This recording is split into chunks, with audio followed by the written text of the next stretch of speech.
My father's face went white when I stood up from the Thanksgiving table. His hand froze halfway to his wine glass, and I could see the exact moment he realized he had crossed the line. His voice cut through the warm kitchen air like a blade. "You are not part of this family anymore, Dan." The words hung there while my mother stared at her plate. Jessica smirked behind her wine glass, and Michael leaned back like he was watching his favorite show. I walked out without a word, keys jingling in my trembling hand. They had no idea I had just signed a $94 million deal that morning. That night, sitting in my car outside their house, I decided to destroy them quietly, methodically, the way they had been destroying me for years. If you have ever been your family's personal ATM, if you know what it is like to be used and mocked in the same breath, you will understand every word of what happens next. This gets dark, and the revenge is surgical. Hit that subscribe button because you are about to see what happens when the quiet one finally snaps. I had been their bank for 10 years. 10 long years of "Can you help me out, Danny?" followed by cruel jokes behind my back. Michael borrowed $40,000 for his restaurant venture, never paid back a penny. When I asked about it at Easter dinner, he didn't just refuse. He laughed and said, "Family doesn't charge interest, fatty. Besides, you make enough computer money to not miss it." Yeah, fatty. My own brother calling me fat in front of everyone, including his new girlfriend who giggled along. That wasn't even the worst part. Michael had sold my car without asking while I was on a business trip to Portland. Just took it from my apartment complex and sold it to some guy on Craigslist for $3,000. "I had an emergency," he said when I called him from the airport. "Stranded. I will pay you back when I can." The car was worth $12,000.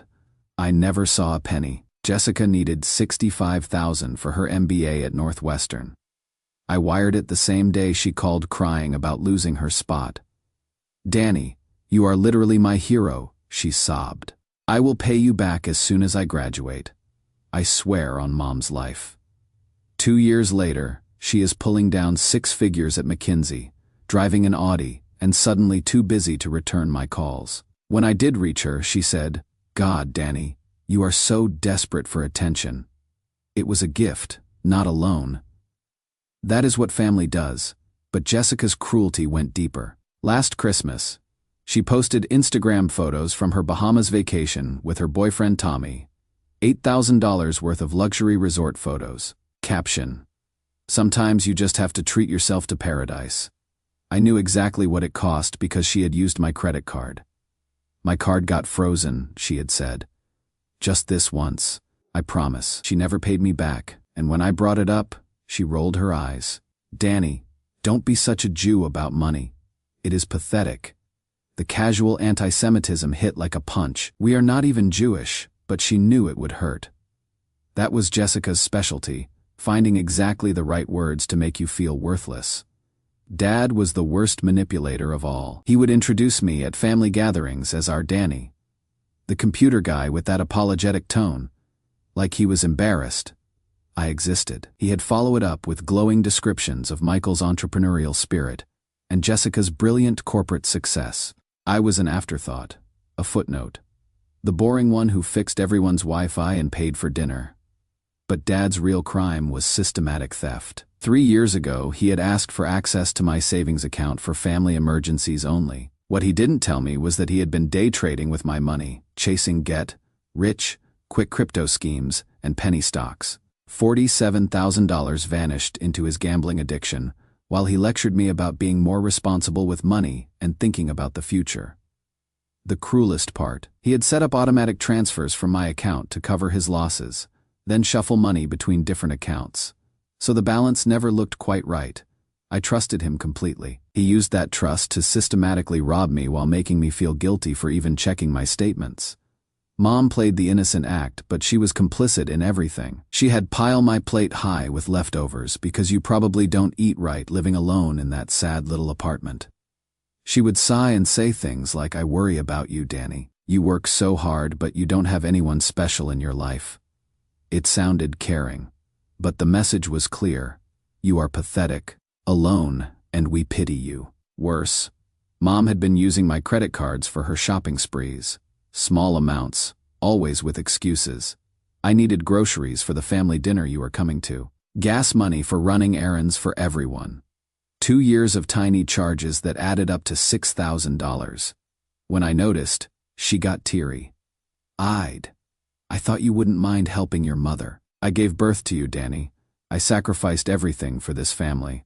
The psychological warfare was constant. Group texts where they would discuss family plans without including me, then act surprised when I showed up unprepared. Michael would forward job postings for more stable work, implying my career was a joke. Jessica would bring boyfriends to family dinners and introduce me as my boring older brother who lives alone with his computers. They had a whole system for extracting money from me. First, they would butter me up with rare displays of affection. Dad would call to ask about my work, pretending interest for exactly as long as it took to set up his request. Then came the sob story, always urgent, always life, or death important. Finally, they would make me feel selfish for even hesitating. I cannot believe you would let your own sister fail because of money. This is what family does for each other. Danny. I kept detailed records without realizing it. Every loan, every emergency, every broken promise. Bank statements, text messages, receipts. Looking back, it was like I was unconsciously building evidence against them, documenting every betrayal for a trial I didn't know was coming. The breaking point should have been when Dad forged my signature on a business loan without telling me. I found out when the bank called about missed payments on a loan I had never applied for. But sir, you signed the papers yourself, the loan officer insisted. We have your identification on file. Dad had used my driver's license information to co-sign for his import business that failed within 6 months. I was stuck with $18,000 in payments for something I had never agreed to. Or maybe it should have been when Michael threw a birthday party for his girlfriend and sent me the bill afterward. Not an invitation to contribute, not a request for help, a bill for a party I wasn't even invited to.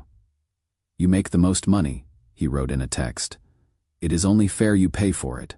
Don't be selfish. But I was so well trained, so perfectly conditioned to absorb their abuse without complaint. I paid the loan payments. I covered the party costs.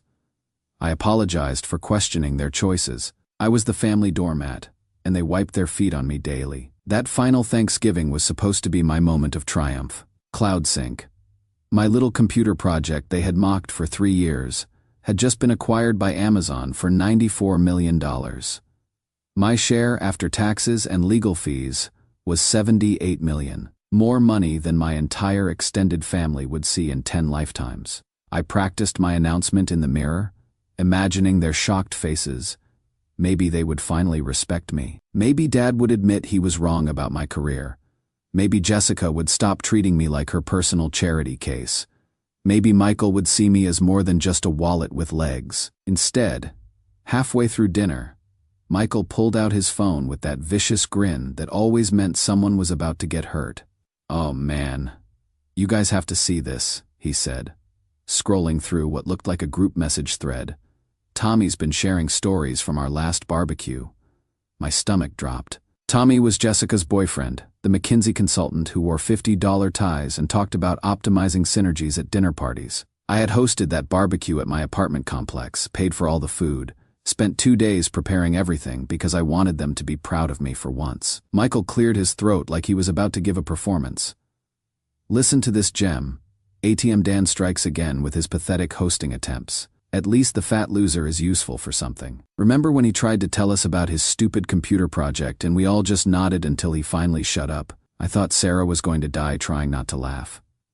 The room went dead silent. I felt my throat close up, my pulse hammering in my ears like a drum. These people, my family, had a secret group chat where they mocked my weight, my dreams, my entire existence. Sarah was my cousin, someone I had considered a friend.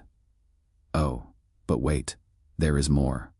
Michael continued, clearly enjoying himself. Jessica wrote back, I use his tech babble time to mentally plan my next vacation. Thanks for the credit card access. Sucker, the Bahamas were amazing. Dad was actually smirking. Mom looked guilty but said nothing, just kept cutting her turkey into smaller and smaller pieces. Jessica was scrolling through her own phone, probably reading more of the same messages in real time. And here is my personal favorite, Michael said, building to his crescendo. This is from last month. Desperate Dan called again. asking about the restaurant money. I told him family doesn't charge interest. The moron actually apologized for bringing it up. We trained him well. That was it. The moment something fundamental inside me died. All those years of believing they loved me despite my flaws, that they were just thoughtless, not deliberately cruel, but they had been systematically destroying me for entertainment, sharing jokes about my pain, celebrating how easily they could manipulate me. That is enough, Mom said weakly, but the poison was already in the air. What? Michael said, looking at me expectantly.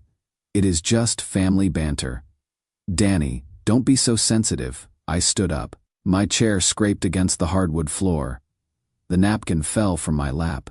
Every eye was on me, waiting for me to laugh along like always, to be the good sport who took every hit with a smile. Instead, I said quietly, "You are right. I am sensitive. I am sensitive about being stolen from.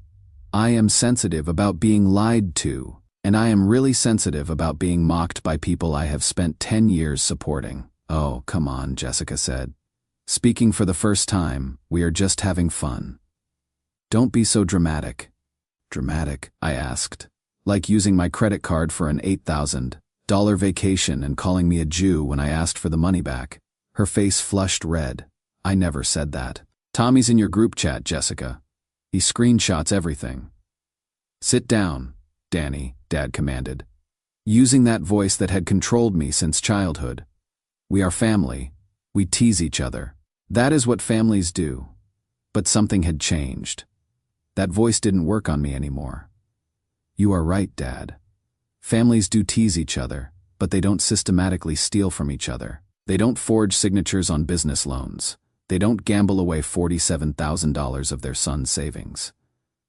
Dad's face went white. "How did you? I am not stupid." "Dad, just patient." I looked around the table one last time. "I actually came here tonight to share the best news of my life.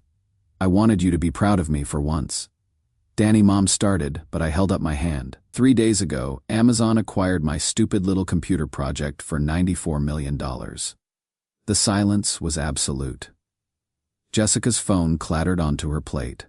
Michael's mouth fell open. Dad looked like he had been punched. "My share is $78 million after taxes." I let that sink in. "That is more money than all of you combined will make in your entire lives."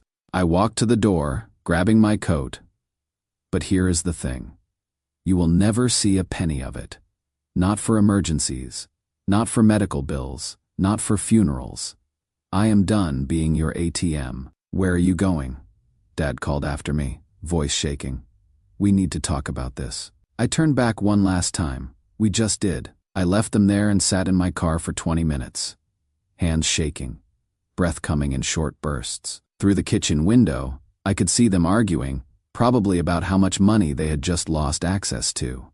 That is when I called Marcus. "My lawyer. I need you to pull every financial record connecting me to my family," I said. "Every transaction, every account, every piece of paper. I want to know exactly how much they have stolen from me."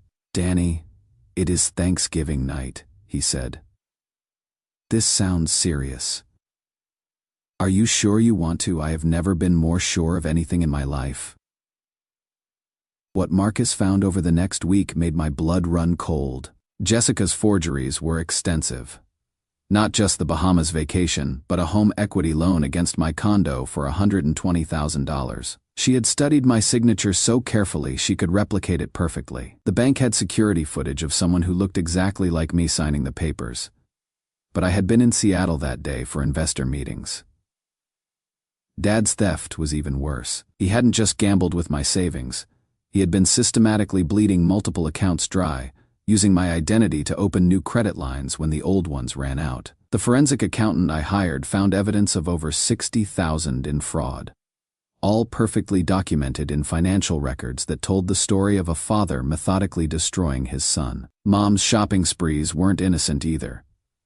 She had been using my identity to open store credit cards, running up bills she never intended to pay. When I called one of the department stores, they told me I had been flagged as a credit risk because of multiple delinquent accounts in my name. Michael had defaulted on 2 personal loans using me as a reference, tanking my credit score without telling me.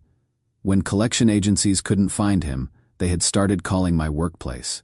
My boss had pulled me aside twice to ask if everything was okay at home. I spent 2 weeks building my case. Bank statements, forged documents, recorded phone calls, social media posts, where they bragged about purchases made with my stolen money. I had enough evidence to put all of them in prison for fraud, identity theft, and financial abuse.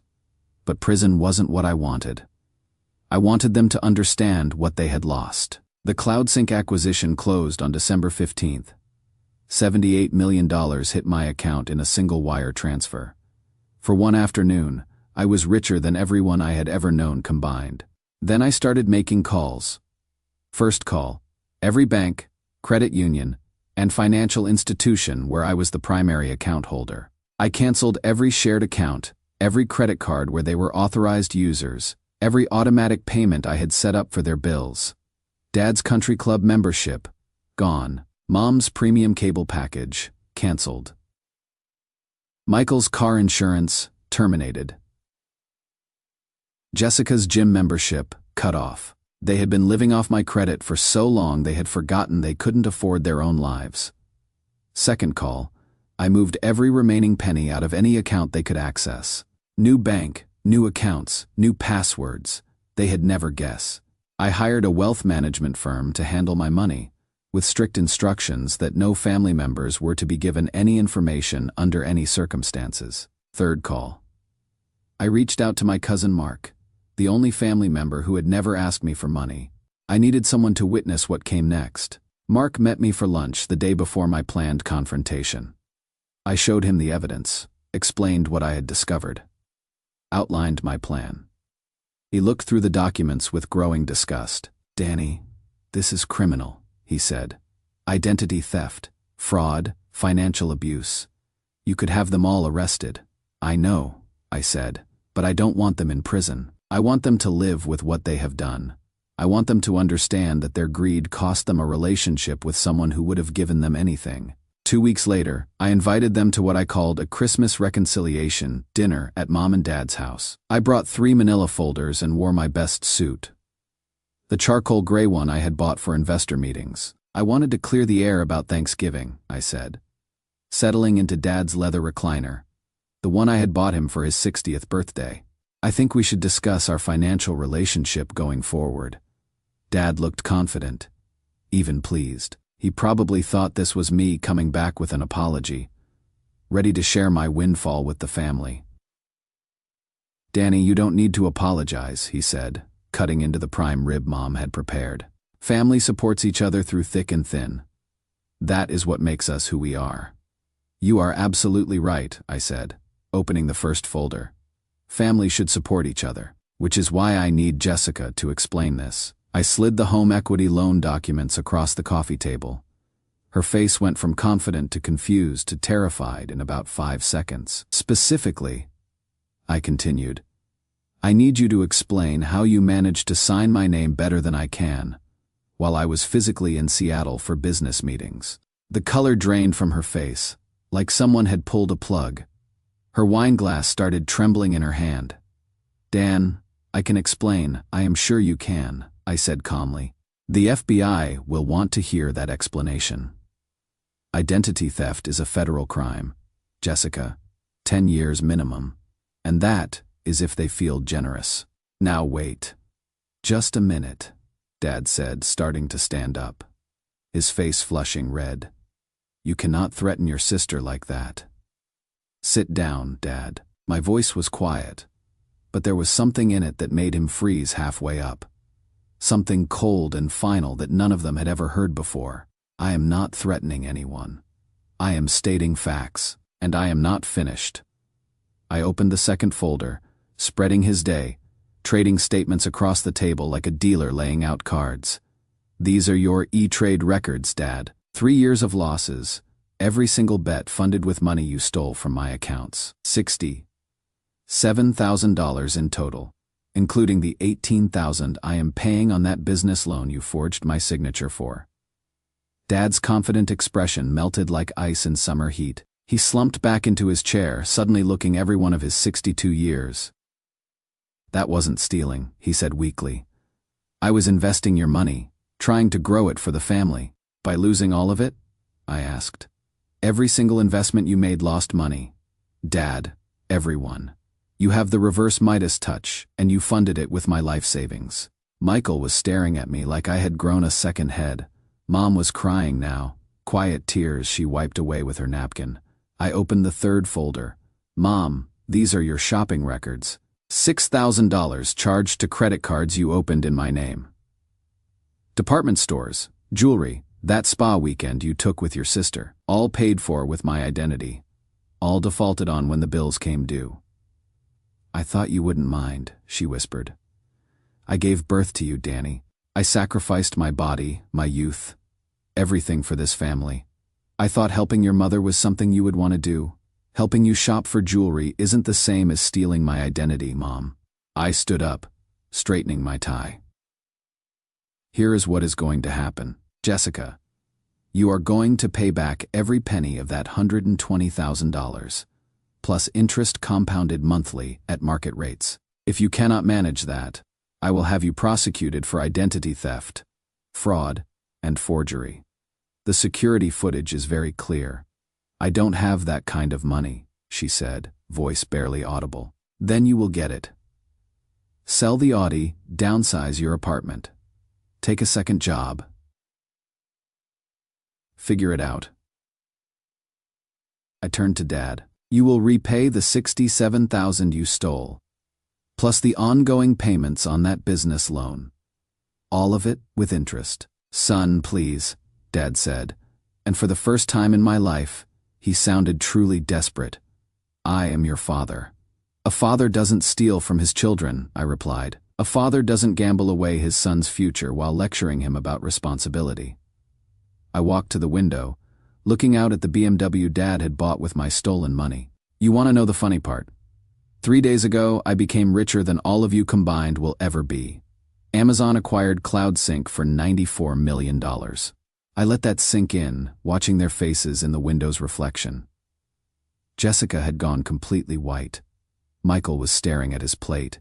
Dad looked like he might pass out. "My share, after taxes, is $78 million. I turned back to face them. "That is fuck you money, as they say. I could buy this house, this street, probably this entire neighborhood without blinking." The silence was complete now. Even the grandfather clock seemed to have stopped ticking. "I could destroy you," I continued. "I could hire teams of lawyers to sue you into bankruptcy. I could have you prosecuted for every crime you have committed against me. I could buy every business you work for and fire you personally. I could make your lives a living hell in ways you cannot even imagine." I sat back down, leaning forward so they could see my face clearly, but I am not going to do that. I am going to do something much worse. I stood up again, grabbing my coat. "I am going to forget you exist." "What does that mean?" Michael asked, speaking for the first time. "It means exactly what it sounds like. From today forward, you get nothing from me. No money, no help, no contact. When you cannot make rent, don't call me. When your cars break down, find another ride. When you need surgery, or your house needs repairs, or your businesses fail again, remember this moment. Remember that you had someone who would have given you the world, and you chose to steal from him instead." I walked toward the door. "You wanted to joke about ATM Dan in your little group chat? Congratulations. The machine is permanently out of order. Danny, please," Mom called after me. "We are family. Families forgive each other." I paused at the door, hand on the handle. "You know what, Mom? You are right about one thing. Families do forgive each other, but they also have to earn forgiveness. And you have spent 10 years proving you are not capable of that." I left them there in that living room, drowning in the silence of their own greed. Jessica called 37 times the first week, leaving hysterical voicemails. Dad sent angry texts about ungrateful children. Michael reached out through LinkedIn asking about his next business idea. I blocked them all. Collection agencies started calling about accounts they couldn't pay. Dad sold the BMW and took a second mortgage. Jessica moved back home after losing her apartment. Michael's car got repossessed. 6 months later, I bought a house in Maine overlooking Penobscot Bay. I wake to waves and salt air. My new neighbors became real friends before they knew about the money. Sarah brings soup when I am sick. Tom saves me books. Linda helps with my garden. Sometimes I wonder if I was too harsh. Then I remember their group chat mocking my dreams while spending my money. And I know I chose correctly.